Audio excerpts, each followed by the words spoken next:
Welcome to Atheist Bulletin. I am Dr. Samaram, Atheist Center, Vijayawada. I am Pramila, Atheist Center, Vijayawada. ముఖ్యాంశాలు. నాస్తికత్వం అంటే స్వేచ్ఛ, సమానత్వం. ప్రముఖ నాస్తికులు గోరా.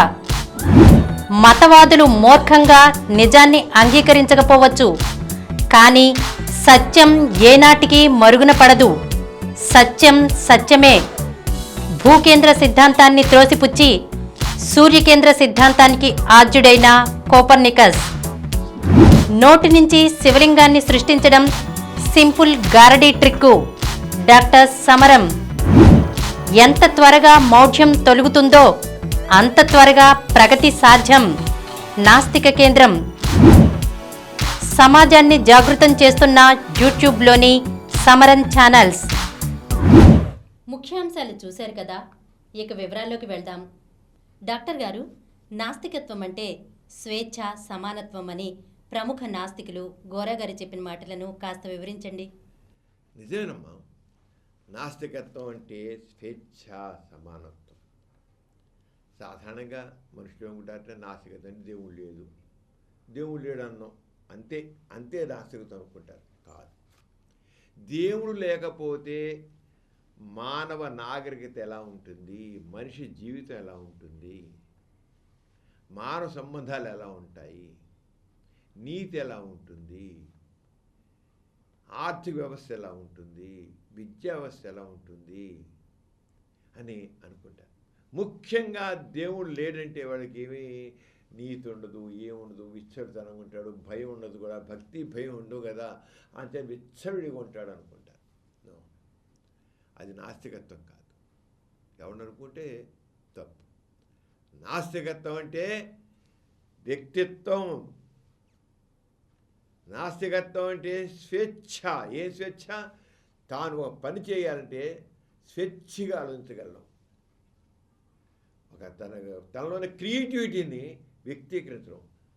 అంతేగాని నేనేం చేస్తాను, అంతా దేవుని దయ, ఏదో చేస్తాను నేను, కానీ నేను అనుకుంటే అయిపోతుందా? తాను ఒకటి తెలిసిన దైవమోడు తెలుసును ఎలాగ ఉంది కదా. దానివల్ల ఏముంటుంది? ఏం చేయలేము, అంత మా చేతిలో ఏం లేదు. ఈశ్వరాజ్యం లేనిదే చేయమైనా కొట్టదు అంటారు కదా, అంతే. సర్వం దైవాధీనం. ఏదో చెయ్యాలి, చెయ్యి అంటుంటారు. భగవద్గీతలో ఏం చెప్తాడు? కర్మయోగంలో, భగవద్గీతలో కర్మయోగంలో పని చేయి, నువ్వు చేయి, పని చేయి, కానీ రిజల్ట్ గురించి ఆలోచించుకో. నువ్వు పని చేసుకుంటావు, రిజల్ట్ గురించి ఆలోచించుకో, చేయి అంటాడు కర్మయోగం. మళ్ళీ ఇంకో దానిలో ఏం చెప్తాడు అధ్యాయంలో? నువ్వు కొమ్మరి చక్రం మీద తిరిగే కొమ్మరి చక్రం మీద తిరిగే కుండ లాంటి వాడికి కొమ్మరి చక్రం తిప్పుతుంటాడు. ఆ చక్రం తిప్పిన దాని ప్రకారం కొండ తయారవుతుంటుంది. నీదేముంది? నీదేమీ లేదు. నువ్వు పూర్తిగా ఆ కొమ్మరి చక్రం, కొమ్మరి చేతిలో బొమ్మవి నువ్వు అంటాడు. మళ్ళీ అంటే ఏ వ్యక్తిత్వం లేదు మనిషికి, ఏ స్వేచ్ఛ లేదు, అంతా సర్వం దైవాధీనం. మనం ఇంటూ ఉంటాం, సర్వం దైవాధీనం అని. నాస్తికత్వంలా కాదు. దేవుడు అనేది అబద్ధము. దేవుడు అనేది మానవ సృష్టి. ఈ సమాజం ముందుకు వెళ్తుందంటే మనిషి కృషి వల్ల, ఆలోచనల వల్ల, దానివల్లే సమాజం అభివృద్ధి చెందుతుంది. దేవుడే చేయట్లా, మనం ఊరికి ఆపాదిస్తున్నాం, దేవుడికి ఆపాదిస్తున్నాం అంతే. అంతేగా దేవుడు లేదు, దెయ్యం లేదు, ఏం లేదు, కర్మ లేదు, దురదృష్టం లేదు, దుర్గతి లేదు, అంతా మనం చేసే కృషి యొక్క ఫలితం. మంచి చేస్తే మంచి జరుగుతుంది, చెడు చేస్తే చెడు జరుగుతుంది. అది మన ఫలితం, మనం చేసిన పని. అంచేత ఇదేదో మనిషి చేయలేదు. అంచేత నాస్తికత్వం అంటే స్వేచ్ఛగా ఆలోచించడం, బాధ్యతాయుతను స్వేచ్ఛగా ఆలోచించడం, విచ్చలవిడతనం కాదు. సమానత్వం సమాజంలో అందరూ. ఎందుకంటే ఈ సమాజంలో ఈ అసమానతలు ఉన్నాయంటే కారణం అంతా కూడా ఈ దైవభావం వల్లే. కర్మ, దురదృష్టం, వీటి తర్వాత పూర్వజన్మ సుకృతం, ఇవన్నీ ఇలాంటిదాన్ని. అంచేత గోరా గారు చెప్పారు, నాస్తికత్వం అంటే స్వేచ్ఛ, సమానత్వం. అందుకని గోరా గారు చెప్తారు, నాగరికత సమానత్వం వైపు త్వరితగతిన పురోగమిస్తోంది. అలా జరగడం అవసరం కూడా. చాలా స్పీడ్ పెడుతుంది. ఎప్పుడైతే నీలో మనుషుల్లో మనకి ఒక రకమైన స్వేచ్ఛాభావం వచ్చిందో అక్కడి నుంచి నాగరికత సివిలైజేషన్. పూర్వకాలం మనిషి ఎక్కడున్నాడు? అడవుల్లో ఉండేవాడు, చిన్న కొండ గుహల్లో ఉండేవాడు. ఇప్పుడు ఎలాంటి జీవితం అనిపిస్తాం మనం? అప్పుడు మనిషిని గురించి ఆలోచిస్తే ఇప్పుడు మనిషి ఎంత సుఖంగా ఉన్నాడు. ఇది నాగరికత. తన సుఖం కోసం, సంతోషం కోసం, అందరి సుఖం కోసం, అందరి సహకారంతో తను ఎంతో ముందుకు వెళ్తున్నాడు. అంచేత చాలా త్వరితగతిన నాగరికత పెరుగుతుంది, సివిలైజేషన్ పెరుగుతుంది, జరగాలి కూడా అని చెప్పి ఒకే జాతి చెందిన జంతువులన్నీ ఒకటేలాగా ఎలా ఉంటాయో మనుషులందరూ కూడా అలాగే సమానంగా ఉండాలి. ఏనుగులు తీసుకో ఉంటాయి, సింహాలు తీసుకో అన్నీ ఒకటేలాగా ఉంటాయి, అన్నీ సమానంగానే ఉంటాయి. ఒక లేళ్ళని తీసుకో అన్నీ జంకలు తీసుకో అన్నీ ఒకటేలాగా ఉంటాయి, ఒక గుర్రాలు తీసుకో అంటే గుంపు ఒకటేలాగా ఉంటాయి. ఆటలో తేడా కాదు. కానీ మనం నిత్య జీవితంలో మనుషులు పని చేస్తున్నాం. ఒకటి ధనికుడు, ఒక పేదవాడు, వాడు అధికారం చెలాయించేవాడు, వాడు సేవకుడు. What is this? హై అదే గోరా గారి అనలైజ్. దీనికంతా కారణం మనిషిలో వచ్చినటువంటి ఆ బానిస ప్రవృత్తి. ఒకడేం చేస్తున్నాడు? అంతా దైవజనం అనుకున్నాడు, దేవుడు ఆది మానవుడు ఏం చేశాడు? తనకి తెలియనంతా ఏదో అతి శక్తి తెలుస్తుంది, నాకంటే మించే శక్తి ఒకటి ఉంది, అది ఏదో నన్ను నడిపిస్తోంది, నా మీద అధికారం చెలాయిస్తోంది అని అనుకున్నాడు వాడు. అజ్ఞానం, భయం. అజ్ఞానం నుంచి, భయంలో నుంచి దేవుడు అనేవాడు పుట్టుకొచ్చాడు. దైవ భావం వచ్చింది అజ్ఞానం నుంచి, భయంలోంచి. అంతేగా దేవుడు లేడు. ఏదో నా మించి శక్తి ఏదో ఉంది, అది చేస్తోంది అనుకున్నాడు వాడు. కానీ మనిషి అభివృద్ధి చెందుతూ ముందు వెళుతున్న కొద్దీ ఇది నా ఆలోచన, ఇది నా భయంలోంచి వచ్చింది, అజ్ఞానం నుంచి నా ఆన్సర్. ఎందుకంటే జంతువుల కంటే అన్నిటికంటే మనిషి యొక్క మెదడు అభివృద్ధి చెందింది. అంచేత వాడికి వివేకం ఉంది, విజ్ఞానం ఉంది, విచక్షణ జ్ఞానం ఉంది. దాంతో వాడు నిదానంగా డెవలప్ అవుతాడు. ఆలోచన పెట్టాడు. ఆలోచించడం కొంత ఉంటే రెండున్నాయి. అయితే ఎవరైతే ఆ దైవభావాన్ని నమ్ముకుంటూ కూర్చున్నారో, అతిశక్తిని అనుకుంటూ కూర్చున్నాడో, తనకై మించి శక్తిని నమ్ముకుంటూ కూర్చున్నాడో, వాడు తన ఆలోచనకు పదును పెట్టలేదు. ఆలోచన పదును పెట్టిన వాడికే వివేకం పెరుగుతుంది, విజ్ఞానం పెరుగుతుంది. ఆలోచన పదును పెట్టకుండా దైవభావం ఉండిపోయిన వాడు ఎలా ఉంటాడు? అలాగే ఉంటాడు. దానితో ఏంటిపోయింది? ఈ నాగరికత అభివృద్ధి చెందుతుండగానే మతం వచ్చింది. మతం ఎందుకు వచ్చిందంటే ఈ వ్యవస్థనంతని ఒక ఆర్డర్లో ఉంచాలని మతం అనేది వచ్చింది. ఒక వ్యవస్థ, ఒక ఆర్గనైజేషన్ పెట్టాం, ఒక ఆర్గనైజేషన్ పెడితే, ఒక సంస్థ పెడితే ఆ సంస్థకు నియమాలు పెట్టుకుంటారు. ఆ నియమాల ప్రకారం ఉంటే చక్కగా అంత సక్రమంగా సజావుగా జరుగుతుంది. ఆరగానే మానవ సమాజం ఒక చక్కగా ఒక కుటుంబ వ్యవస్థ ఇవన్నీ రావాలంటే ఒక పెట్టు. కానీ అవి రిజిడ్గా ఉండకూడదు, మార్చుకోవాలంటే మరీ మార్చడానికి వీలు లేకుండా. కానీ మతం ఏం చేసిందంటే మార్పులు లేకుండా ఇలాగే జరగాలి, ఆచారాలను, సాంప్రదాయాల్ని నిర్ణయం చేసింది. పుట్టిందని చచ్చే వరకు ఇలా చేయి, అలా చేయి, ఇలా చేయాలని. ఎప్పుడైతే మనిషి ఈ సాంప్రదాయాలకి, ఈ ఆచారాలకి బద్ధుడైపోయాడో వాళ్ళు ఇంకేంటి వచ్చేసింది? బానిస ప్రవృత్తి. ఆచారాలకి, సాంప్రదాయాలకి లొంగుబాటుతనం వచ్చింది. లొంగుబాటుతో వచ్చి ఏం చేశాడు? తన మేధస్సుని ఆ దాస్యానికి తాకట్టు పెట్టిపరిచాడు, విజ్ఞత కోల్పోతున్నాడు. నో.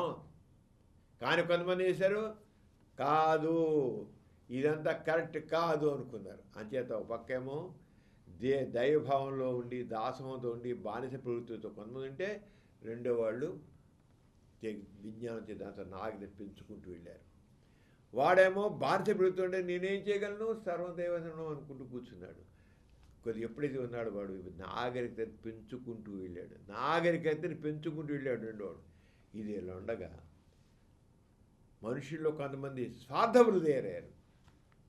ఒక పక్కేమో బానిస ప్రవృత్తి ఉండే మనుషులు ఒక పక్క, రెండో పక్క నాగరికత, మనుషులంతా చక్కగా హాయిగా ఉండాలి, సుఖంగా ఉండాలి, దానికి ఏం చేయాలని కృషిని నమ్ముకుని, తన కృషిని నమ్ముకుని, తనను నమ్ముకుని మంచి వైపు పయనిస్తూ ఉంటే, కొంతమంది అలాగే పడుంటే మత భావాలతో దైవభావంతో పడుంటే, దైవభావం ఉందంటే బానిస ప్రవృత్తి, దాస ప్రవృత్తి. ఆ బానిస ప్రవృత్తిలో ఉన్నప్పుడు కొంతమంది ఆ మనుషులకు వాళ్ళలోంచి స్వార్థపరులు తయారయ్యి, స్వార్థపరులు వీళ్ళు అలాగే అణిచుంచాలని ఇంకా ఆచారాలని, సాంప్రదాయాలని మరింత నెత్తిని రుద్దారు. రుద్దితే కాబోలు మనం ఉండాలి, కావాలి, ఉండకపోతే ఎట్లాగా, మన బతకనే నేను ఉండకపోతే, ఈ సమాజంలో నేను ఉండకపోతే ఇలాగాని అది ఇంకా ఈ స్వార్థపరులు ఎవరు? మతాధిపతులు. అందుకనే గోరా గారు ఏమన్నారంటే, బానిస భావం ఏ రూపంలో ఉన్న ఆస్తికత్వమే. బానిస భావం, బానిస ప్రవృత్తి ఏ భావంలో ఉన్నా ఆస్తికత్వమే. ఆస్తికత్వం ఏంటి? దేవునికి బానిస. ఎందుకంటే కర్మ, దురదృష్టం, నుయ్యితేట అంతా దైవాధీనం. దేవుడు ఎలా చేస్తే ఎలా అవుతుంది, నా నుయ్యితేట ఎలా ఉంటుంది అనేది ఒక రకం. ఇది ఇంకో రకం ఎరగాను. మతం ఏర్పరిచిన సాంప్రదాయాలు, ఆచారాలు సాంప్రదాయాలని ధిక్కరించడం వీల్లేదు. చాలామంది ఇప్పటికీ వాళ్ళకి నమ్మకం లేకపోయినా సరే పెళ్ళిళ్ళ వాటిలో ఆ మంత్రాలు, అమ్మ చెప్పినట్లు చేస్తూనే ఉంటారు. కర్మకాండాలు చేస్తుంటారు. ఎన్నో రకమైన కర్మకాండాలు. అర్థం లేని తెలుసు వాళ్ళకి. ఇది దోపిడీ చేస్తానని తెలుసు వాళ్ళకి, తప్పని తెలుసు. అని అయినా సరే ఏమో మనం చేయబోతే ఈ జనం బతకనిస్తారా మనల్ని? మన వాళ్ళే మనం బతకనిస్తారా? మన కుటుంబం వాళ్ళే మనం బతకనిస్తారా? ఈ చేపితే ఊరుకుంటారా అనే భయంతో అనుకుంటా. అది కూడా ఏంటి? బానిస ప్రవృత్తి. ఆచారాలకి, సాంప్రదాయాలకి వాటికి కూడా అణిగిమణిగి ఉండి ఇష్టం లేకపోయినా తప్పని చేసినా సరే వాళ్ళు ఒప్పుకుంటూ కూర్చోవడం అనేది బానిస ప్రవృత్తి. అందుకని గోరా గారు ఏమన్నారు? బానిస భావం ఏ రూపంలో ఉన్న ఆస్తికత్వమే. ఒకలా ఉంటే ఇది ఇలాగా. మరి కొన్ని సిద్ధాంతాలు ఉన్నాయి. దేవుడు లేడు, నిజమే, దేవుడు లేడు. ఆ దైవభావం అనేది మనిషి సృష్టించుకుంది, కరెక్టే. కానీ పరిస్థితుల ప్రభావానికి లోనవుతాడు మనిషి. ఆ పరిస్థితులు అంటే మనిషి ఏం చేయలేడు. అంటే పరిస్థితులకి మనిషి దాసోహం ఉంటాడు. ఇంకొక సిద్ధాంతం, పరిస్థితులకి నువ్వు దాసోహం. ఆ పరిస్థితులు లొంగిపోవాల్సిందే. ఆ పరిస్థితులను నువ్వు వ్యతిరేకంగా ఉండలేవు అని చెప్పే సిద్ధాంతం మరికొన్ని ఉన్నాయి. మనిషి తలుచుకుంటే ఆ పరిస్థితులను ఎదిరించగలడు. అంటే పరిస్థితులకు దాసోహం అవడం కూడా ఆస్తికి ప్రవృత్తే. గోరాగా చెప్పారు. అలాగే ఇంకేమంటారు? కొన్ని సిద్ధాంతాలు వచ్చాయి. ఏ రంగం చేసే సిద్ధాంతాలు వచ్చాయి? మనం దేవుడికి బానిసత్వం ప్రవృత్తి, ఆచార సాంప్రదాయ బానిసత్వం ప్రవృత్తి, పరిస్థితులకి దాసం, పరిస్థితులు లొంగుబాటు. పెద్ద సిద్ధాంతాలు ఉన్నాయి. వాళ్ళు దేవుడు ఉన్నాడు అనరు, దైవశక్తి ఉందని అనరు. కానీ పరిస్థితులు మాత్రం మనుషులు లొంగిపోవాల్సిందే. పరిస్థితులు ఎదిరించలేవు. ఆ పరిస్థితులు అలాగే ఉంటాయి. అది ఆ ఎలాగా రాజకీయం ఉంది, ప్రభుత్వం ఉంది. ఆ ప్రభుత్వం నువ్వు ఊరుకోరు, నువ్వు ఏం చేయాలి, నేను అణిచిపారేస్తారు, చంపేస్తారు, జైల్లో పెట్టేస్తారు అంటారు. అవును, ఎందుకు నోరు మూసుకుంటాం మంచిది. ఎదిరిస్తే ఏం చేస్తారు? నియంత లాంటి వాడు ఎగిరిపోతాడు. హిట్లర్ ఏమిటి అయ్యాడు? ముస్లిం ఏమిటి అయ్యాడు? స్టాలిన్ ఏమిటి అయ్యాడు? ఎదురు తిరిగితే ఏ శక్తి అయినా సరే, అది నియంత్రణ శక్తి కావచ్చు, ప్రభుత్వ శక్తి కావచ్చు, లేదా ఇంకోటి కావచ్చు, ఏ శక్తి అయినా సరే మనం ఎదురు తిరిగితే జనాలను అణిచివేసే శక్తిని, జనాల్ని వాళ్ళు నియంతగా ఉంటూ జనాల్ని అణిచివేసేదని ఎదురితే వాళ్ళు కూడా మట్టి కరాల్సిందే. అంచేత ప్రభుత్వాలకి దొంగపడి మనకి ప్రభుత్వాలకు అణిచేస్తుంటాయి. వాళ్ళు పద్ధంపరచలేనటువంటి కొంత ప్రభుత్వాలు ట్యాక్స్లు వేసేసి గుంజేసి మన డబ్బులతో పబ్బం గడుపుకుంటూ ఉంటారు.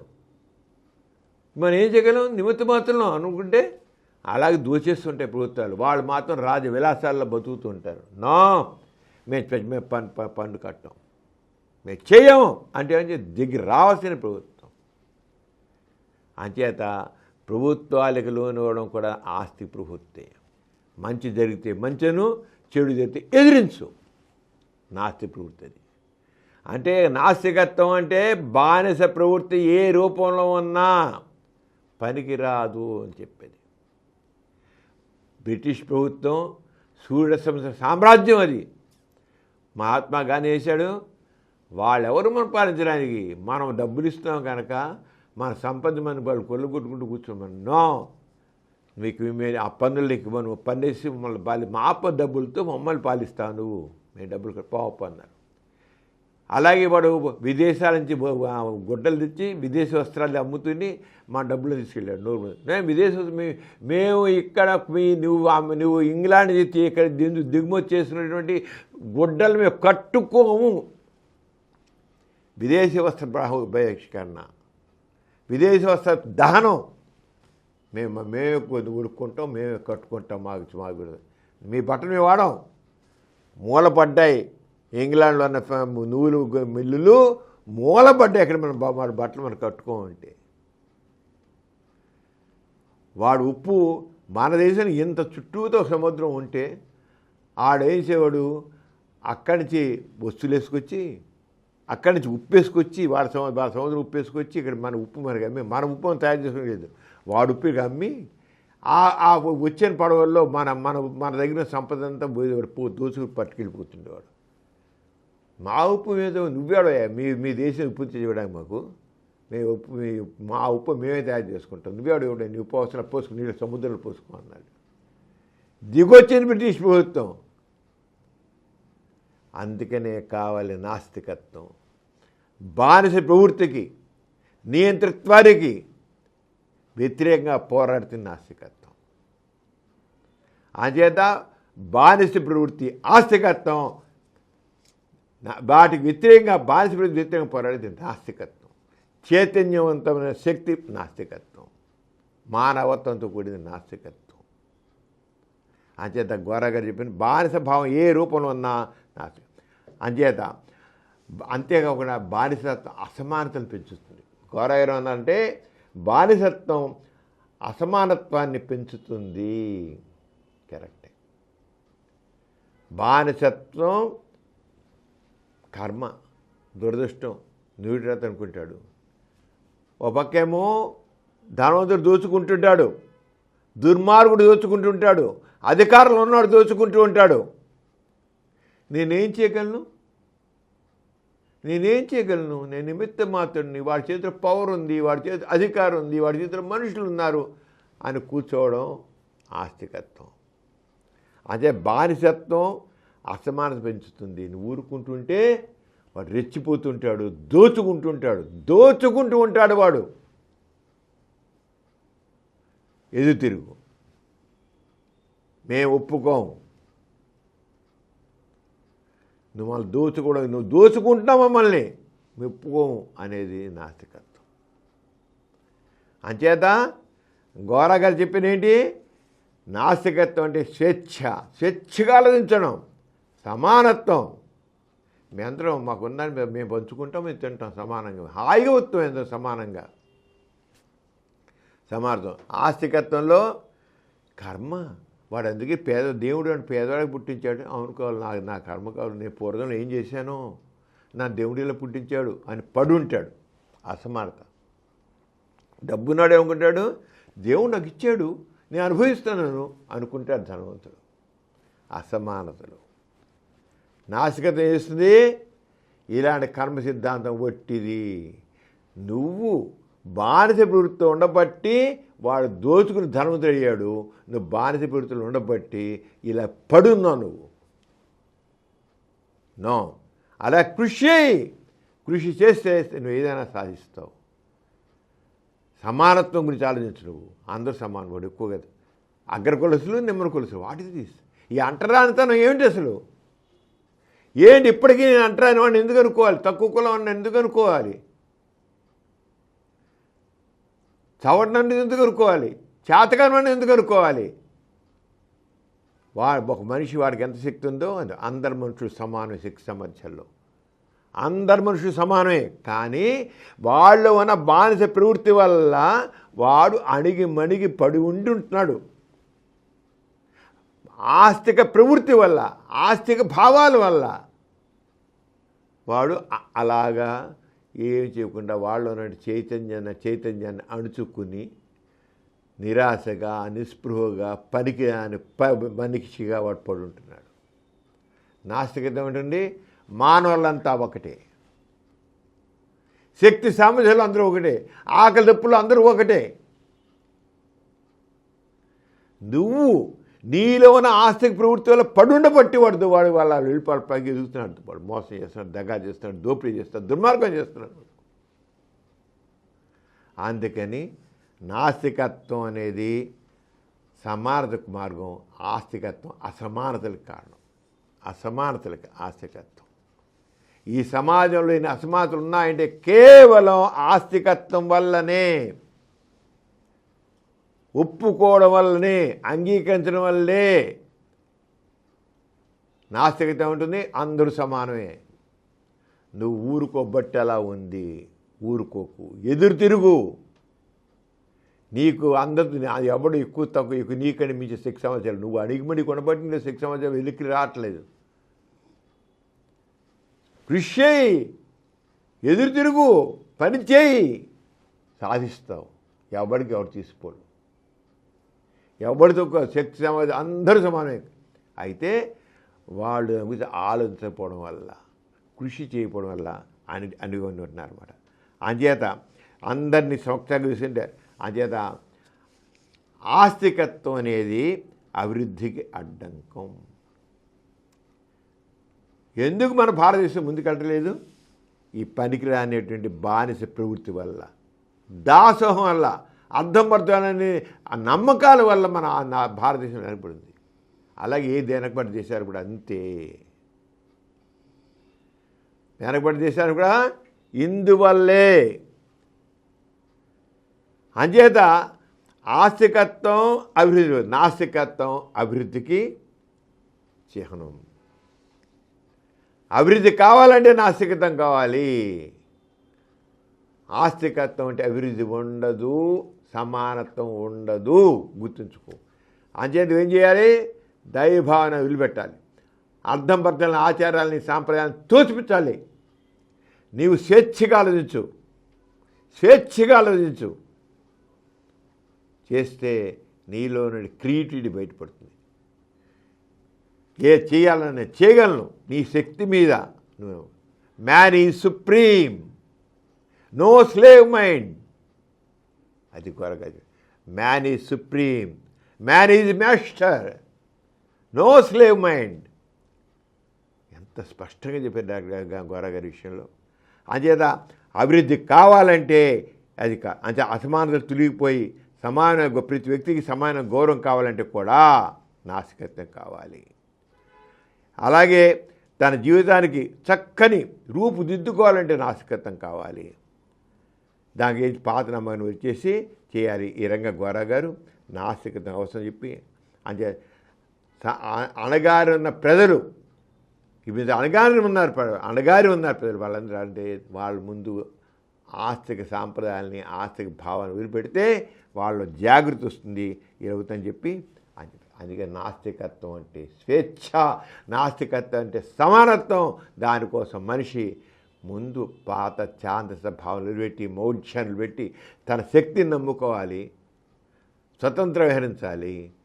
చేస్తే అంతా మనకి సమానత్వం వస్తుంది, స్వేచ్ఛ వస్తుంది, సమాన గౌరవం వస్తుంది, సమాన విలువలు వస్తాయి. అందరూ హాయిగా ఉంటారు. డాక్టర్ గారు, మన ప్రతి బులెటిన్లో సామాజిక పురోభివృద్ధికి, మానవ కళ్యాణానికి తోడ్పడిన ఒక ప్రముఖ మహనీయుని గురించి చెప్పుకుంటున్నాం కదా, ఈసారి ఎవరి గురించి చెబుతున్నారు? ప్రిమిల మామూలుగా ఏమంటారు? సూర్యుడు తూర్పును ఉదయిస్తాడు, పడమరన అస్తమిస్తాడు అంటారు, అంతే కదా. అంటే అర్థం ఏంటి? సూర్యుడు ఇటు నుంచి ఇలా ప్రయాణించి అటు వెళుతున్నాడు అంటే కదా. సూర్యుడు ఇటు నుంచి ఇలా ప్రయాణించి చేస్తాడు, అలా పైకి వెళ్తాడు, నడికి మళ్ళీ అలా దిగుతాడు, ప్రయాణిస్తున్నాడు. నువ్వు ఎలిమెంటరీ స్కూల్ స్టూడెంట్ అడుగు, ఏరా సూర్యుని మొదలెట్టి లేచి తూర్పున లేచి అలా వెళ్ళి వాడు వెనకెళ్ళి వెళ్తాడు, వెనకెళ్ళి దిగుతున్నాడు రా అని అడిగానుకో. ఎలిమెంటరీ స్కూల్ది అంటే 1వ తరగతి నుంచి 5వ తరగతి లోపు అడిగితే వాడు ఏం చెప్తాడు? సూర్యుడు వెళ్తున్నాడని చెప్తాడా? ఏం లేదు, సూర్యుడు అక్కడే ఉంటాడు, భూమి ఇలా తిరుగుతూ ఉంటే సూర్యుడు అక్కడ ఉన్నాడు, భూమి ఇలాగ వెళ్తుండబట్టి ఇక్కడ సూర్యుడు ఇక్కడ ఉన్నాడు, సూర్యుడు ఈ భూమి మాత్రం తన చుట్టూ తను తిరుగుతోంది, ఇలా తిరుగుతున్న బట్టి మనకేమన్నాము, మనకెళ్ళనిపిస్తుంది తూర్పు నుండి అలా లేచి పడమరకి అస్తమించినట్టు అనిపిస్తోంది, కానీ ఏం లేదు అంటాడు కదా. ఖచ్చితంగా 1వ తరగతి నుంచి 1వ తరగతి కుర్రాడన్నా, 2వ తరగతి కుర్రాడన్నా, 3వ కుర్రాడన్నా ఈ రోజులు అలా చెప్తాడు. ఎందుకని? వాడు సైన్స్ తెలుసుకున్నాడు. సైన్స్ అనేది నిజం, వాస్తవం. కానీ పూర్వకాలం ఏమనుకున్నారు? భూమి చుట్టూతా సూర్యుడు తిరుగుతున్నాడు అనుకున్నారు. 1500వ శతాబ్దం వరకు క్రీస్తు పూర్వం కూడా కాదు, క్రీస్తు శకం వచ్చిన తర్వాత 1500వ శతాబ్దం వరకు కూడా అలాగే అనుకున్నారు. గ్రంథాలన్నింటిలో కూడా అలాగే రాశారు, బైబిల్లో అలాగే రాశారు, ఈ గ్రంథాలను అలాగే రాశారు. ఇక చెప్పాల్సిన కొన్ని మత గ్రంథాలు అయితే చెప్పనవసర కథలు, సూర్య రథాలు అన్నారు, ఏవో దేవుడు అన్నారు, అది అన్నారు, ఇది అన్నారు, ఎన్నైనా కట్టుకథలు పుట్టేడు ఉన్నాయి. సూర్యుడు గురించి కట్టుకథలు ఎన్నో కథలు, పురాణ కథలు చాలా ఉన్నాయి. కానీ నికోలస్ కోపర్నికస్ ఆయన 1473 సంవత్సరాలు పుట్టాడు. 1470 సంవత్సరంలో ఫిబ్రవరి 10న పోలాండ్లో పుట్టాడు. ఫిబ్రవరి 10న పోలాండ్లో పుట్టాడు. ఆయన పోలాండ్లో బోరు అనే పట్టణంలో ఒక వ్యాపార కుటుంబంలో పుట్టాడన్నమాట. ఆయన చాలా తిరుగులాడు చిన్నప్పటి నుంచే, చాలా జిజ్ఞాస ఉన్న వ్యక్తి. ఎందుకు, ఏమిటి, ప్రతీది ప్రశ్నించాడు. ఎందుకు, ఏమిటి, ఎలా, ఎందుకు, ఏమిటి, ఎలా అని అడిగారు. వాళ్ళ నాన్నగారు ఇప్పుడే ప్రశ్నించారు. వాళ్ళ నాన్నగారు ఇతర జిజ్ఞాస గుర్తించి చాలా విషయాలు చెప్తుండేవారు, తనకు తెలిసినవి. అంత చెప్పే నాన్న 10 ఏళ్ళకి చనిపోయాడు. అయినా అతనిలో జిజ్ఞాస చావలేదు. జిజ్ఞాస చావకుండా సరే అక్కడి నుంచి వాళ్ళ మేనమామ అతన్ని పెంచుకున్నాడు. మేనమామ అయిన ఎర్మలాండ్ అయ్యారు. ఆ ఎర్మలాండ్ కూడా బిషప్, ఒక మతాధికారి. బిషప్ ఏమంటే పిచ్చోడు, బిషప్ చాలమంటారు. ఆ బిషప్ మత ప్రచారకుడు వాళ్ళ మేనమామ కూడా. అచేత ఇతను కూడా ఏం చేశాడంటే ఇతను చదివించాడు. కాబట్టి 18 ఏట పోలాండ్లో క్రోక్టో యూనివర్సిటీలో ఖగోళ శాస్త్రం మళ్ళీ ఇచ్చాను. అది ఇంట్రెస్ట్ కదా. ఏమిటి ఈ నక్షత్రాలు ఏంటి, ఈ సూర్యుడు ఏంటి, చంద్రుడు ఏంటి, ప్రతిది ఎందుకు ఏమిటి అని ప్రశ్నించాం కదా. వీళ్ళ నానేమో చక్కగా చెప్పడం తెలిసినందుకు ఏం చెప్తుండేవాడు. అతను అక్కడ అయిపోయి ఖగోళ శాస్త్రాలు వెళ్తాను అనుకున్నాడు. ఖగోళ శాస్త్రం అంతతో అయిపోయిందా? ఇంకా చాలా వస్తున్నాయి. దాంట్లో వైద్యశాస్త్రం అభివరించాడు, మెడికల్ డాక్టర్ అయ్యాడు, ఖగోళ శాస్త్రజ్ఞుడు అయ్యాడు, డాక్టర్ అయ్యాడు. అంత దాగాడా ఆగలేడు. గణిత శాస్త్రం, ఏదైనా లెక్కలు కావాలి అంతే. గణిత శాస్త్రం 3 ప్రావీణ్యం సంపాదించాడు. ఇంకా చూసుకో, గణిత శాస్త్రం, ఖగోళ శాస్త్రం, వైద్యశాస్త్రం, అన్ని సైన్స్లే. అన్ని సైన్స్లే అక్కడ చదవమట్టి చేసిన తర్వాత ఇలా ఉండే ఆయన వాళ్ళ మేనమామ ఎవరు పెంచారో ఈయన బిషప్ కూడా చేశాడు. ఈయన కూడా మరి మతంలోంచి వచ్చాడు కదా. ఇక అక్కడ మతంలో ఆలోచన పెట్టాడు. ఏంటి ఈ మతంలో చెప్పేంత ఇవేంత అక్కడ కూడా ముందు మొదలెట్టాడు. మతంలో విషయాలు ఎంతవరకు నిజము అని. మరి వాడు బైబిల్లో ఈ దేవుడు 6 రోజుల్లో మొత్తం ఈ ప్రపంచాన్ని మొదటి రోజు ఆద్యమధ్యంతరాలని ఆకాశాన్ని వీటిని సృష్టించును, జలచరాలను సృష్టించును, చివరికి 6వ రోజునేమో మానవుని సృష్టించును, తర్వాత 6వ రోజున విశ్రాంతి తీసుకున్నాను. అందుకే ఆదివారం సెలవు దినం, దేవుడు సెలవు తీసుకున్న రోజు ఆదివారం. సరే ఏమిటి ఇదంతా, ఎంత అప్సైడ్గా ఉంది ఇదంతా అనుకున్నాడు. అప్సైడ్గా ఉంది అనుకుని రకం చేస్తే ఇక మీకు అది బాగా గణిత శాస్త్రం అభ్యసించిన తర్వాత అంతవరకు భూకేంద్ర సిద్ధాంతం అంటే భూమి చుట్టూ అయితే సూర్యుడు తిరుగుతున్నాడు, గ్రహాలు తిరుగుతున్నాయి అనేది అంతవరకు ఉన్నటి ఆలోచన. అందరూ అలాగే నమ్ముతున్నారు. 15వ శతాబ్దం వరకు నమ్మారు? భూమి చుట్టూతా సూర్యుడు తిరుగుతున్నాడు, భూమి చుట్టూతా గ్రహాలు తిరుగుతున్నాయి అని నమ్మారు. కానీ కోపర్నికస్ ఏం చేశాడంటే, నో, ఇదంతా రాంగు అన్నాడు. లేదు, భూమి చుట్టూతా సూర్యుడు తిరగడం లేదు, సూర్యుడి చుట్టూతా గ్రహాలు తిరగడం లేదు, సూర్యుని చుట్టూతా భూమి తిరుగుతుంది, అందువల్ల పగలు రాత్రి వస్తున్నాయి, ఇలా గ్రహాలు ఉన్నాయి, ఇలా తిరుగుతున్నాయి అని ముఖ్యంగా కోపర్నికస్ సూర్యకేంద్ర సిద్ధాంతం అన్నాడు. భూకేంద్ర సిద్ధాంతం, అంతవరకు భూకేంద్ర సిద్ధాంతం ఉంది. భూకేంద్రం అంటే భూమి చుట్టూ తిరుగుతున్నాయి అని భూకేంద్ర సిద్ధాంతం తప్పు, సూర్యకేంద్ర సిద్ధాంతము కావాలి అని చెప్పాడు. అంతే గగ్గోలెత్తిపోయింది మా మతం.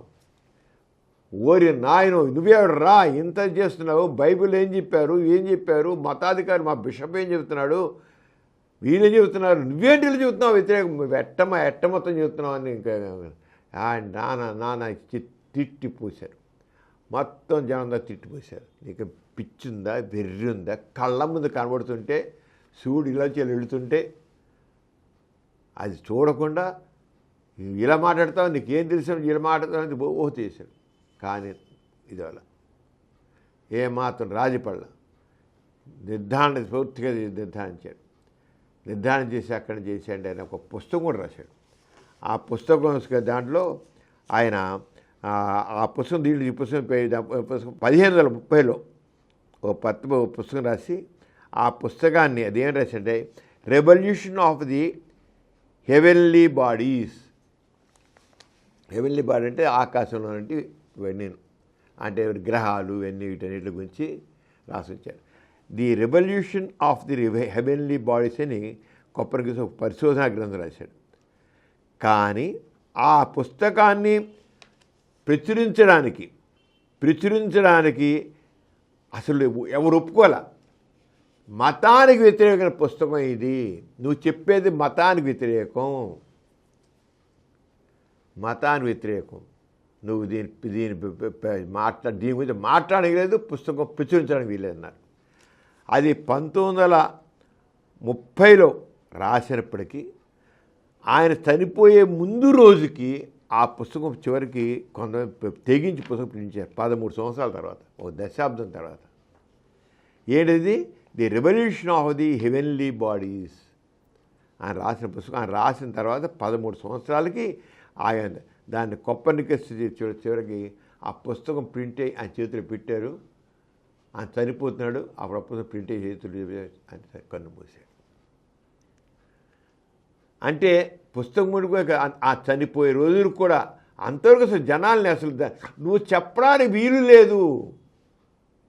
ఆయన సరే నేను చెప్తాను చెప్పేది కానీ అంత చివరిలో అది చివరికి ఎప్పుడైతే కోపర్నికస్ పుస్తకం రాసిన తర్వాత దాన్ని గ్రియాడో బ్రూనో తర్వాత ఏమో గెలీలియో వచ్చాడు. గెలీలియో వచ్చి కోపర్నికస్ చెప్పింది కరెక్టు, కోపర్నికస్ చెప్పింది కరెక్ట్, అతను చేసిన లెక్కలంత కరెక్ట్ అని చెప్పి గెలీలియో ఒక టెలిస్కోప్ తయారు చేసి అంత గ్రహాలు దాని సూర్యుని చూడు తిరగడాలు ఇవన్నీ చూపించాడు. చూడండి ఇగో ఇలా తిరుగుతుంది, ఇవి ఎలా చూస్తుంది, ఎలా మూతుంది చూడండి, ఆ జూపిటర్ ఎలా తిరుగుతుంది చూడండి, ఆ జూపిటర్ చూడు చంద్రుడు ఒకటే చంద్రుడు అనుకుంటే ఆ జూపిటర్ అయితే 10 చంద్రుళ్ళు ఉన్నాయి చూడండి అని టెలిస్కోప్లో చూపించాడు గెలీలియో.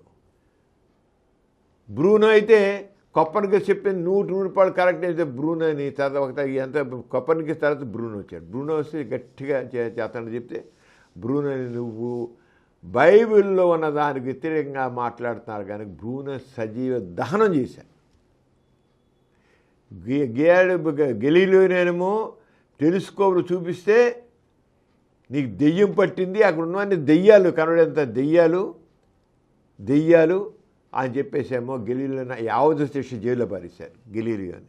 కొప్పర్నికస్ తర్వాత గెలీలియో జైలు యావత్ శిక్ష. బ్రూనోనేమో ఏదంతా అర్థం లేదు, ఇది బైబిల్కి వ్యతిరేకంగా చెప్తావా నువ్వు అని చెప్పేసేసి అప్పుడున్న మఠాధిపతులు అప్పుడు మతమే ఎక్కువ చేసే ప్రజలు అతన్ని రోములో అందరి ముందు ఒక కట్టేసేసి సజీవ దహనం చేశారు బ్రూనోని. That is religion. మూర్ఖత్వానికి పరాకాష్ట మతం, మూర్ఖత్వానికి పరాకాష్ట, మౌఢ్యానికి పరాకాష్ట మతం. మతం మనిషిని ఆలోచింపనివ్వదు, గుర్తుంచుకోండి. విజ్ఞత ఉపయోగించనివ్వదు, మూఢునిగా ఉంచుతుంది మతం. మూఢునిగా ఉంచుతాయి. కానీ సైంటిస్టులందరూ అలా ఒకటికొకటి ఎవడు ఇంకా కరెక్టు కొప్పర్నికస్ చెప్పింది కరెక్టు బ్రూనో చెప్పింది కరెక్టు గెలీలియో చెప్పింది కరెక్టు అంటూ తక్కిన వాళ్ళందరూ తాను చెప్పాడుకల్లా నోరు ముయ్యాల్సి వచ్చింది చివరికి. అంతగా చివరికి ఎంతో కాలానికి పోపు కొప్పర్నికస్ చెప్పింది కరెక్టు, గెలీలియో చెప్పింది కరెక్టు, బ్రూనో చెప్పింది కరెక్టు, మతం మనం మూర్ఖంగా మనం నమ్ముతూ వచ్చాయని చివరికి పోపు ప్రకటించాడు. అప్పుడు కానీ తక్కిన వాళ్ళు మూర్ఖులు బుర్ర జ్ఞానం వెలగలేదు. అంటే మతం మనుషుల్ని ఎంత మూఢులుగా ఉంచుతుంది అనే దానికి చిహ్నం. అంటే కొప్పర్నికస్ అనేవాడు మొట్టమొదట భూకేంద్ర సిద్ధాంతం తప్పు, సూర్యకేంద్ర సిద్ధాంతం కరెక్టు అని చెప్పి సూర్యకేంద్ర సిద్ధాంతం ప్రతిపాదించిన వాడు కొప్పర్నికస్. అంచేత ఆయన ఇంకా పైగా ఏం చెప్పారంటే ఒక యోధుడు మరణిస్తే 100 మంది యోధులు పుడతారు, అలాగే ఒక సైంటిస్ట్ మరణిస్తే 100 మంది సైంటిస్టులు పుడతారని చెప్పాడు. ఆ రంగాన్ని తయారు వచ్చారు. అంటే ఆ రంగా ఎంతో ఇదిగా అరంగా మన ఖగోళ శాస్త్రం ఇప్పుడు ఎంత వచ్చి సైన్స్ ఎంతో డెవలప్ అయిపోయింది. ఇప్పుడు కానీ ఒకటి మాత్రం తెలుసుకోవాల్సింది ఏంటంటే మతం ఎప్పుడు కూడా మౌఢ్యాన్ని, మూఢత్వాన్ని, అజ్ఞానాన్ని ప్రచారం చేస్తుంది. వాళ్ళు వివేకాన్ని పెరగనివ్వదు. సైన్స్ ఎప్పుడు కూడా విజ్ఞానం పెంచుతుంది, మనిషి మ్యాథ్స్ పదును పెడుతుంది. అంచేత కొప్పర్నికస్ ఏది చెప్పాడో అది నిజం, సైన్స్ ఏం చెప్తుందో అది నిజం. ఆ సైన్స్ ప్రకారం కొప్పర్నికస్ చెప్పాడు, గెలీలియో చెప్పాడు, బ్రూనో చెప్పాడు. తక్కిన సైంటిస్టులు అందరూ 100 సార్లు నిర్ధారణ చేస్తున్నారు. మనం ఇప్పుడు చూస్తున్నాం, చదువుతున్నాం. ఇప్పుడు కూడా నమ్మాడు. కట్టుకలు చాలా ఇప్పటికీ మన కట్టుకలు ఈ సూర్యరథాలు అంటారు, సూర్యనాథ, సూర్యదేవుడు అంటారు, సూర్య భగవానుడు అంటారు. అలా మాట్లాడిన ఈ సూర్యుడు లాంటివి కొన్ని కోట్ల సూర్యుళ్ళు ఉన్నాయి ఈ విశ్వంలో. 1 కాదు 2 కాదు, లక్షల కోట్లు సూర్యుళ్ళు ఈ విశ్వం అంతా ఉన్నాయి. మన పాలపుంతలుండి అవి మన పడే కనబడే పాలపుంత నక్షత్రాల గుంపంతా కూడా సూర్యుళ్ళే. అవన్నీ సూర్యుళ్ళే. మిలియన్స్ ఆఫ్ సూర్యుళ్ళు ఉన్నారు. అంచేత ఇంత సూర్యులను బట్టి ఈ మతాలు ఉండవు. ఎప్పటికైనా మతం ఊరు మూసుకోవాల్సిందే. అది కావాల్సిన మనిషికి విజ్ఞత, వివేకం కావాలి. మనిషికి మెదడు ఉంది, ఆరుశక్తి ఉంది, వివేకం ఉంది, దాన్ని ఉపయోగించాలి. ఎవరైతే ఎంత మేరకు మనం ఉపయోగిస్తాం అంత మేరకు నాగరికత పెరుగుతుంది, అంత మేరకు సైన్స్ పెరుగుతుంది, అంత మేరకు మనిషి యొక్క సుఖం, సంతోషం వెల్లివిరుస్తాయి. ఎథీస్ట్ బులెటిన్లో చిన్న విరామం.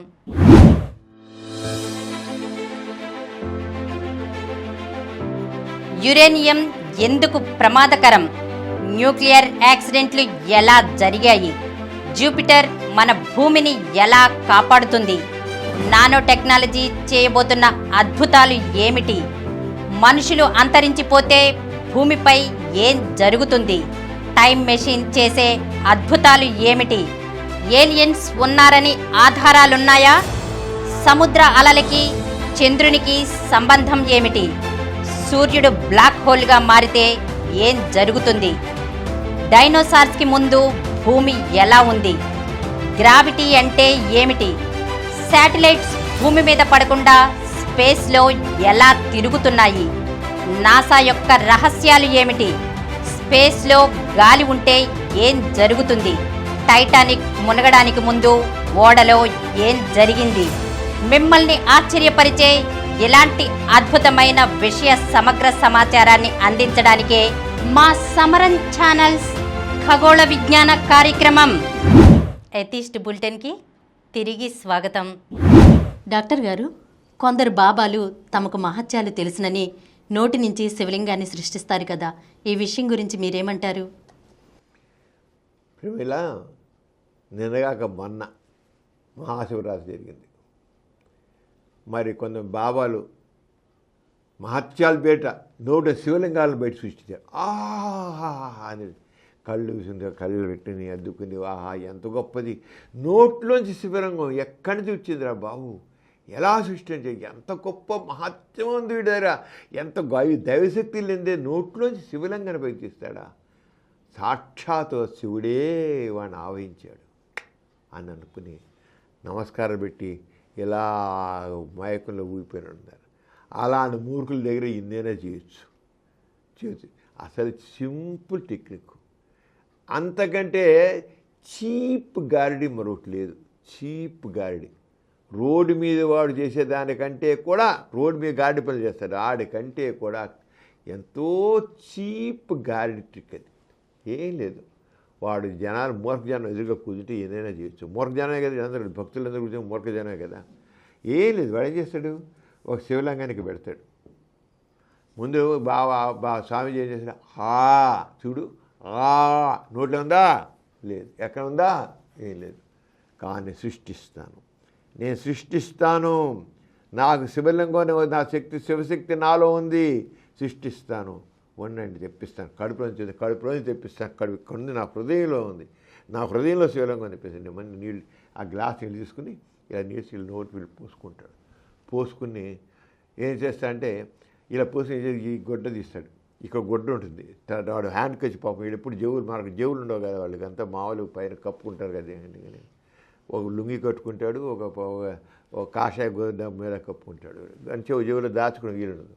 అది శివలింగం లాంటిది ఒకటి పెట్టుకుని చిన్న నోట్లు పెట్టి నోట్లో పెట్టుకుని దాని మీద ఇంత కాషాయ గుడ్డ కప్పుకుంటాడు. నీళ్ళు పట్టిలో పోసుకుని నీళ్ళు అది ఇలా తీస్తాడు అంటాడు అని తీస్తాడు, అన్నారు పెడతాడు, పడేస్తాడు. ఆహా మహత్యం, మన కోసం ఎంత కష్టపడుతున్నాడు అని చూడు అంటాడు, అంటాడు అనేసి ఇక్కడి నుంచి రోగా తీసి లింగం అయిపోయింది ఉంటే బయటకు వస్తుంది. నువ్వు నేను కూడా చేస్తాను, పెద్ద నేను చాలాసార్లు చేస్తుంది. ఎక్కడి నుంచి వచ్చినోడు ఈ గుడ్డ కింద ఆల్రెడీ పెట్టించుకున్న లింగాన్ని, శివలింగం బొమ్మ ఇవంతాన్ని పెట్టుకుని ఈ చేతి ఇలా పట్టుకున్నాడు గుడ్డతో. ఉంది కదా సన్నాసి గుడ్డ, ఆ సన్నాసి గుడ్డని లోట పెట్టుకుని నోరు తీసేస్తాడు, తోసి నోరు మూసేస్తాడు. తాగితే ఇలా అన్నాడు, చూసుకున్నాడు, నోట వెళ్ళిపోయింది. నట్టినాడు అంటాడు, తెచ్చింది గురించి వచ్చింది, ఎక్కడ హృదయంలో చూస్తాం శివలింగం జరుగు అంటే ఇక్కడ చూస్తుంది. ఆహా ఏం సృష్టించాడు రా నీళ్ళ అంత, అసలే రామ రామ రామ భజన చేసుకుని కూర్చుంటారు, శివ శివ శివ శివ మహాదేవ శివ శివ శివ శివ అని ఊగుతుంటారు వీడు. ఆ మూర్ఖ జనం భక్తి జనం దగ్గర ఎంతైనా చేసాడు, తీసిస్తాడు. ఏముంది, నీ కళ్ళని మోసం చేశాడు అంతే. నువ్వు మనం చేయొచ్చు, నేనే చేస్తాను, ఏం లేదు, చాలా సింపుల్ ట్రిక్. సింపుల్గా ఒక గుడ్డ, ఒక మన చేతులు రుమ్మాల, ఆ ముక్కు నోటు దాని కింద పెట్టుంచుతాం ఇంత, అది తీసి నోట్లు గుర్తు ఇలాంటి అంటుండే వెళితే నోటు ఇలాంటి వెళితే కనబడుతుందా నోటు తెస్తాగా. అంటే మూర్ఖపు జనం మధ్య ఎన్ని మోసాలు. ఈ స్వామీజీలు బాబాలు చేసేంతంతే, వీభు సృష్టించిన లేకపోతే గొలుసులు సృష్టించిన, గొలుసులు ఇలాంటి తింటాడు. ఇక్కడ ఏం చేసే రబ్బర్ తొడుగుంటుంది, చేతికి రబ్బర్ తొడుగు సరిగ్గా ఇదే రంగుతో ఉంటుంది, దీంట్లో గొలుసు పెడతాడు. ఇలా అంటుంటాడు ఈ తుడిగి లాగుతాడు, లేకపోతే ఆ గొలుసు చేతికి వచ్చేస్తుంది. గాడికే కదా గొలుసులో ఈ తుడుగు లోపల గొలుసు ఉంటుంది, సరిగ్గా స్పిట్ అయిపోతుంది. ఇలా అంటాడు ఊరికి అలా అంటాడు. అంటుంటే ఇలా తుడిగి లాగేస్తాడు, లాగేసి ఇక్కడ పెట్టుకుని గొలుసు, దీంట్లో గొలుసు బయటకు వస్తుంది. ఇలా అంటాడు, మళ్ళీ ఇదేమి ఇలా పక్కన పెట్టేస్తాడు. దీనికి ఈ తుడికి కింద పడేస్తాం, చూడం కింద మనకి అడ్డం ఉంటుంది కదా, లేదా ఎక్కడ పక్కన పడేది లేదు పడేది. ఇలా అంటాడు, అది గొలుసు నీకు ఇస్తారు. ఆహాహా, బంగారు గొలుసు ఇచ్చాడు. ఇంతే, వెరీ చీప్ గారడీస్, చౌకబారు గారడీలు వీడు చేసేది. దీనికి మూర్ఖ జనం ఆహా ఏమి దైవశక్తి అనుకుంటారు. దైవశక్తి పాడ, మోసం, దగ. ఈ శివలింగా సృష్టించినది. ఈ శివరాత్రికి ఎంతమంది బాబాలు ఎన్ని వేల మందిని ఇలాగ మూర్ఖ జనాన్ని మోసం చేశారు. అందుకే మనిషికి కావాల్సింది జిజ్ఞాస. ఎలా, ఎందుకు, ఏమిటి, ఎలా అనేది ఉంది. ఎలా అనేది చాలా ముఖ్యమైనది. ఎలా చేశాడో సరిగ్గా ఆలోచించు, ప్రతిదాన్ని అబ్జర్వ్ చేయి. నిజంగా నేను అబ్జర్వ్ చేస్తాను, చేయి చూస్తాను, నువ్వు గాను పట్టుకో, దొరికిపోతాయి. నేను పరీక్ష చేస్తానంటే చేయడు, ఇంక చేయలేడు. చివరికి ఏమంటాడు, నువ్వు నాస్తికుడు కనుక అవలేదు మహత్యం అంటాడు. నాస్తికుడు కనుక అవ్వదంటాడు. వణికిపోతారు, చలిజరం వచ్చినట్టు వణికిపోతారు. మోసగాడు కదా, వణికిపోతారు మనం పరీక్ష చేస్తామంటే. అంతే, పైకి ఏం లేదు. అందుకే కావాలి పరీక్షకి జిజ్ఞాస, పరిశ్రమ దృష్టి, పరీక్షించే దృష్టి. అప్పుడు కానీ ఈ మోసాలు పోవు, ఈ దగాలు పోవు, ఈ స్వామీజీల భాగవతాలు బయటపడవు. డాక్టర్ గారు, దేశంలో మౌఢ్యం మితిమీరుతుంటే దేశ పురోగతి సాధ్యమవుతుందా? ఈ విషయంపై మీ కామెంట్ ఏంటి? ప్రిమిల, మన కుంభమేళ చూసాం, పుష్కరాలు. ఈ అందులో ఒకరోజు మాలు పుష్ప 12 రోజులు. ఈవేళ కదే దాదాపు 40 పైన పెట్టారు. ప్రపంచంలో ఉన్న హిందువులందరూ 40 కోట్ల మంది పైగా అక్కడ వస్తారని, 40 కోట్ల జనం నీళ్ళలో మునిగి పుణ్యం పూడగట్టుకుంటారని, అది ఎంతో ఇదని చేసి ఎంతో ఇదిగా రండి రండి రండి అని చెప్పేసి ప్రభుత్వం ఆహ్వానించింది. ఇక దోచుకున్నారు, వ్యాపారం చేసేవాడు వ్యాపారం చేసుకున్నారు. దాని మీద కొన్ని కోట్ల వ్యాపారం జరిగిందండి కుంభమేళాలో. కుంభమేళ మీద కొన్ని కోట్ల, 100 కోట్ల వ్యాపారం జరిగిందండి. ఎవడు కావాల్సిన రకంగా వ్యాపారాలు చేసుకున్నారు. అంత ఇదిగా మౌఢ్యం అనేది మనిషిని ఏ రకంగా వచ్చింది. వాళ్ళు తెప్పించారు, వాళ్ళ దగ్గర దాదాపు దోచుకున్నారు, ఇక్కడ జేబులు నింపుకున్నారు. ప్రభుత్వం కూడా ఆరంగానే మౌఢ్యాన్ని పెంచి పోషించి డబ్బు సంపాదించింది ప్రభుత్వం కూడా. ప్రభుత్వం తక్కువేం కాదు, ఈ మౌఢ్యంతో లబ్ధి పొందిన దాంట్లో మామూలు వ్యాపారస్తులే కాదు, బాబాలే కాదు, ప్రభుత్వం కూడా మోసం మౌఢ్యాన్ని క్యాష్ చేసుకుంది. వాళ్ళు ఖర్చు పెట్టిన 40 కోట్లు, సంపాదించిన 400 కోట్ల పైన. ఇంకా సంపాదించారు, 4 కోట్లు ఎక్కువ, 1000 కోట్లు సంపాదించారు. అంటే ప్రభుత్వం కూడా మౌఢ్యం మీద, ఒక కామన్ మ్యాన్ ఒక దోపిడీ చేసేవాడు మౌఢ్యాన్ని ఆధారం చేసి ఎలా కొడతాడో ఆరగే ప్రభుత్వం కూడా దోచుకుంది మనుషులు మౌఢ్యంతో. మరి అందుకని కావాలి ప్రభుత్వానికి. అలాగే ప్రభుత్వ మనుషులు మోసాలు ఉండాలి, అలా ఉంటేనే వాళ్ళ మీద ఈ మత పండుగలు చేసి, పుష్కరాలు చేసి, ఇంకోటి చేసి ప్రభుత్వం కూడా వ్యాపారం చేస్తుంది. ఇది ప్రజాప్రభుత్వమా? దోపిడీ ప్రభుత్వం అంటారు అలాంటిది. దోచుకునే ప్రభుత్వం, ప్రజల అమాయకత్వంతోనూ మౌఢ్యంతోనూ ఆ వ్యాపారం చేస్తుంది ప్రభుత్వం. అలా కుంభమేళ అలాగే చేసిన ప్రభుత్వం, యూపీ గవర్నమెంట్ వ్యాపారం చేసిన ప్రజల మౌఢ్యంతో, మూఢత్వంతో వ్యాపారం చేసింది. ఇలాంటి ప్రగతి ఎక్కడి నుంచి వస్తుంది? మనుషుల్లో మౌఢ్యం ఉన్నంతకాలం ప్రగతి రాదు. ఆ మౌఢ్యాన్ని పెంచి పోషించి ఎందుకోసం అంటే కొంతమంది పెత్తందారుల యొక్క పబ్బం కోసం. కొంతమంది పెత్తందారులు, వాళ్ళు రాజకీయ పెత్తందారులు కావచ్చు, వ్యాపార పెత్తందారులు కావచ్చు, భూస్వాములు కావచ్చు, మా మత పెద్దలు కావచ్చు, ఇంకోటి ఎవడైనా కావచ్చు, వాళ్ళు ఈ మౌఢ్యం మీద వ్యాపారం చేస్తున్నారు. దాంట్లో ప్రభుత్వం కూడా భాగస్వామ్యం. కానీ ఈ సెక్యులర్ రాజ్యాంగం ఉన్న మన భారతదేశంలో ప్రభుత్వం మనుషుల్ని విజ్ఞానవంతులు చేయాల్సిన పోయి సెక్యులర్ రాజ్యం ఉంది, మత ప్రమేయం లేని రాజ్యం ఉంది. దాంట్లో ప్రభుత్వం కూడా మౌఢ్యంలో పెంచి లాభం పొందేందుకు ఒక భాగస్వామైంది. ఇది నిజంగా గర్హనీయం. ఇది ప్రభుత్వం గర్హనీయం.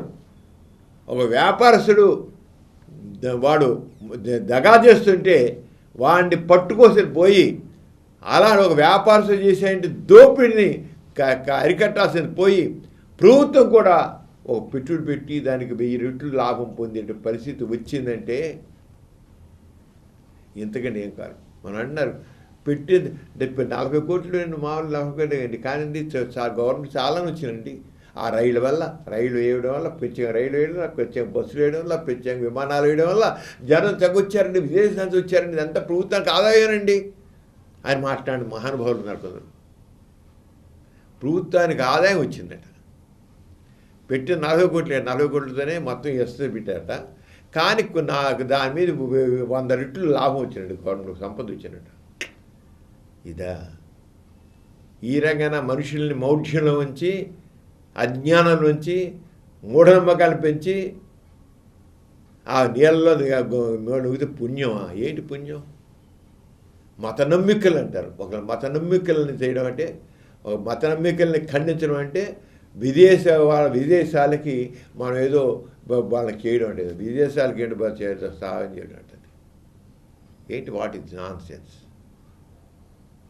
మత నమ్మకాలను ప్రోత్సహించడం ఏంటి? అసలు మనుషుల విజ్ఞానం పెంచాలి, సైన్స్ని పెంచాలి, అంతేగాని మత నమ్మికలు పెంచి పోషించి మనుషుల్ని మౌఢ్యంలో ఉంచి, బానిస పిడుతులో ఉంచి, పరిగ్రహాలు చేసి, వాళ్ళ శక్తియుక్తులను పనికిరాకుండా చేసి, అది ప్రభుత్వం చేసే పైన. ప్రభుత్వం వ్యాపారం చేసింది కుంభమేళాతో. సెక్యులర్ స్టేట్లో చాలా గర్హనీయం. కానీ వాళ్ళ మతాన్ని మతాన్ని అన్నాకి లేదు, మత నమ్మికలు కాదన్నాకి లేదు. వాళ్ళ ఇంటి మతం వ్యక్తిగతం. మన సెక్యులర్ స్టేట్లో మతం వ్యక్తిగతం. ఇంకా రష్యా లాంటిది ఎట్లయితే మతం కొన్ని రాజ్యాంగాలు ఉన్నాయి, మతం అసలు పనికిరాదు అని రాజ్యాంగాలు ఉన్నాయి. కొన్ని ఎథిస్టిక్ కాన్స్టిట్యూషన్స్ ఉన్నాయి కొన్ని దేశాల్లో, ఎథిస్ట్ కాన్స్టిట్యూషన్. వాళ్ళ మతాన్ని మేము ప్రోత్సహించాం, మత నమ్మకాలని మేము ఖండిస్తున్నాం, మత నమ్మకం వదిలిపెట్టాల్సింది చెప్పిన దేశాలు ఉన్నాయి మన ప్రపంచంలో. వాళ్ళ మతాన్ని ప్రోత్సహించారు కదా, మతం పనికిరాదు, మత నమ్మకలు మేము సైంటిఫిక్గా ఉండండి అని చెబుతుంది. ఖండిస్తున్నాయి కొన్ని ప్రభుత్వం, కొన్ని దేశాలు. కొన్ని కాన్స్టిట్యూషన్స్ ఎథిస్ట్ కాన్స్టిట్యూషన్ రాసుకున్నాయి పేరు పెట్టి, నాస్తికపరమైన ఉంటే రాజ్యాంగాలు రాసుకున్నాయి. మనం సెక్యులర్ స్టేట్ పెట్టి మత ప్రమేయం లేనిదని మన భారతదేశంలో మత ప్రమేయం లేని దాన్ని సెక్యులర్ రాజ్యాంగాన్ని సెక్యులర్ స్టేట్లో మతాలను ప్రోత్సహించి దాని మీద ప్రభుత్వాలు వ్యాపారం చేస్తున్నాయంటే అంతకంటే గర్హనీయమైన మరొకటి ఉందా? మనుషులు విజ్ఞానం చేయాలి, లేదు. అది నాస్తిక కేంద్రం ఖండిస్తుంది. ఇది ఇలాంటి పండుగల్ని వీలైనంతవరకు పెద్ద వ్యక్తిగతమే చేయాలి. కానీ అసలు నేను అర్థం లేదు చెప్పాల్సిన బాధ్యత, మనుషులు చైతన్యం చేయాల్సిన బాధ్యత ప్రభుత్వానికి ఉంది. కానీ మతాలను పోషించి వ్యాపారం చేసుకుంటారు. ప్రభుత్వం మూఢనమ్మకాలతో ఉంచుతుంది. ప్రభుత్వం అనేది విజ్ఞానతులు చేయాలి, ప్రజల్ని విజ్ఞానం. ఎక్కడ విజ్ఞానతులు అయితే వీళ్ళ పునాదులు కదులుతాయని భయం. మత పునాదులు కదిలితే ఇంకేమైనా ఉందా? ఇప్పుడు ప్రభుత్వాలు కూడా పార్టీలు మతాల పునాదుల మీదే ఉంటున్నాయి. అంచేత పనికిరాదు. అంచేత దీని విషయంలో నాస్తిక కేంద్రం చాలా స్ట్రాంగ్గా ఖండం చేస్తుంది. ఈ ప్రభుత్వం అనేది అందులో మన సెక్యులర్ స్టేట్లో ప్రభుత్వం ఇలా మత పండుగల్ని ఏ రకంగా కూడా సహకరించడం లేదు, ప్రోత్సహించడం అసలు వీలు లేదు. అలా ఉంటేనే మన రాజ్యాంగాన్ని వీళ్ళందరూ మన రాజ్యాంగం ధిక్కరిస్తున్నట్టు లెక్క వీళ్ళు చేస్తుందంట. ఈ ప్రభుత్వ అధినేతలందరూ కూడా రాజ్యాంగం ధిక్కరిస్తున్నట్టు లెక్క. నిజంగా వీళ్ళందరూ రాజ్యాంగం ధిక్కరిన వీళ్ళందరూ శిక్షలు పడాలి వీళ్ళకి. అంచేది పనికిరాదు. అంచేది నాస్తికం స్పష్టంగా గట్టిగా దీన్ని ఖండిస్తుందని చెప్తున్నాను. ప్రిమియర్ వేళ మనం చాలా విషయాలు చెప్పుకున్నాం. ముఖ్యంగా ఈ సమాజం జాగృతం కావాలి, చైతన్యం కావాలి. ఆస్తిక నమ్మకాలతో సమాజం తిరోగమనం పట్టకూడదు. నాస్తిక చైతన్యంతో పురోగమనం సాధించాలి. చైతన్యం కావాలి సమాజానికి. ఇప్పుడు సమాజంలో నిరంతరం మన చైతన్య స్రవంతిని అలా కొనసాగించాలి. జనాన్ని జాగృతం చేయాలి. అంతే జనాన్ని అంధకారంలో ఉంచకూడదు, అజ్ఞానాధికారంలో ఉంచకూడదు. అందుకోసం సమరం ఛానల్స్ మన ఎథిస్ట్ బులెటిన్ అనేది దేనికోసం? జనా జాగృతి. ఆరోగ్యాన్ని మన దాంట్లో పాజిటివ్ హిందీ ఛానల్ ఉంది, ఇంగ్లీష్ ఛానల్ ఉంది, తెలుగు ఛానల్ ఉంది, ఎథిస్ట్ ఛానల్ ఉంది, ఎథిస్ట్ బులెటిన్ ఛానల్ ఉంది. ఇవన్నీ కూడా జనాలను చైతన్యం చేయడం కోసం, జాగృతం చేయడం కోసం. ఆరోగ్యం ఇంతే కాకుండా మన సమరం ఛానల్స్ 20 యూట్యూబ్ ఛానల్స్ ఉన్నాయి. 20 యూట్యూబ్ ఛానల్స్ ఉన్నాయి. ఇప్పుడు దాదాపు మనకి 152 దేశాలు చూస్తున్నారు. 20 కోట్ల పైన మనం వ్యూస్ సాధించాం ఆల్రెడీ 6 ఏళ్లలో. 20 కోట్ల పైన. ఎందుకోసం? వీళ్ళందరూ ఎలా చూస్తారంటే ప్రతివాడు కూడా కావాలి చూస్తున్నారు. జరా చైతన్యపరుస్తున్నారు. మనం చాలా అభినందిస్తున్నాం, వేణోళ్ళు అభినందిస్తున్నాం మనల్ని. కావాలి ఇలాంటి ఛానల్స్ కావాలి, ఇలాంటి విషయాలు కావాలని. లేకపోతే టీవీ ఛానల్ తీసుకుంటే అన్ని భక్తి ఛానల్స్, ఈ ఛానల్స్, ఆ ఛానల్స్ అన్నీ కూడా మనుషుల్ని మోఢ్యం నుంచేది, మూర్ఖత్వం నుంచేది, అజ్ఞానాంధకారం ఉంచేందుకే తప్ప జనాలు చైతన్యం చేసేసేది. జనాలు చైతన్యం అయితేనే నాగరికత ముందుకు వెళుతుంది, సమాజం ముందుకు వెళుతుంది, ప్రజలు సుఖవంతం అవుతారు. ఈ దోపిడీ పోతుంది, ఈ అసమానతలు తొలుగుతాయి. మరి అసమానతలు లేని సమాజం కోరుతున్నాం. మనం మానవ విలువలతో కూడిన సమాజం మేము కోరుతున్నాం. అందుకోసం మేము మన దాంట్లో న్యూస్ ఛానల్ ఉంది, యూత్ ఛానల్ ఉంది, మిగతా మగవ ఛానల్ ఉంది, ఉమెన్ ఛానల్ ఉంది, సైన్స్ ఛానల్ ఉంది, అది ప్రగతి ఛానల్ ఉంది. ఏది బాట్ నాట్ ఎవ్రీథింగ్ మనం కావాల్సిన జీవితానికి కావాల్సిన ప్రతి విషయాన్ని మనం ఒక రకమైన ఒక జాగృతి కలిగించే విషయంలో చేస్తున్నాం. ఇంత జాగ్రత్తగా చూస్తున్నది నిజంగా ఇంత చక్కగా చూసి దీన్ని ఆదరిస్తున్నట్టు ప్రేక్షకులందరికీ నా చేసిన మీరు చూడండి. మీరు చూడనే కాదు, మీ మిత్రులందరికీ కూడా దాన్ని షేర్ చేయండి. వాళ్ళని దాన్ని సబ్స్క్రైబ్ చేసి చూడండి. సబ్స్క్రైబ్ ఎంత మేరకు ఎక్కువ మంది చూస్తారో అంత మేరకు సమాజం త్వరగా అభివృద్ధి చెందుతుంది, చైతన్యం అవుతుంది, మనుషులు కొంత అవుతారు. మన నాగరికత నిజంగా చక్కని నాగరికతగా తయారవుతుంది. స్వేచ్ఛతో కూడిన నాగరికత, సమానతతో కూడిన అసమానత లేని సమాజం మనకు వస్తుంది. అది చేత సమరం ఛానల్స్ని, యూట్యూబ్ ఛానల్ని ఆదరించాలని, ఇంకా చూడాలని, మీరు చూడడం కాకుండా షేర్ చేయాలని కోరుతూ మరి ఈరోజు ప్రేమేళ అందరు సెలవుపుచ్చుకున్నాం. మళ్ళీ వచ్చే బులెటిన్లో కలుసుకున్నాం. అందరికీ జై ఇన్సాన్. జై ఇన్సాన్. ఈ కార్యక్రమం మీకు ఎంతో నచ్చింది కదా. ఇటువంటి మరిన్ని వీడియోల కోసం అనతి కాలంలోనే 20 కోట్లకు పైగా వ్యూస్ సాధించిన సమరం ఛానల్ సమర్పించు ఎథిస్ట్ బులెటిన్ ఛానల్కు సబ్స్క్రైబ్ చేయండి, లైక్ చేయండి, మీ ఫ్రెండ్స్కి షేర్ చేయండి. అలాగే ప్రక్కనున్న గంట సింబల్ని ప్రెస్ చేయడం మర్చిపోకండి.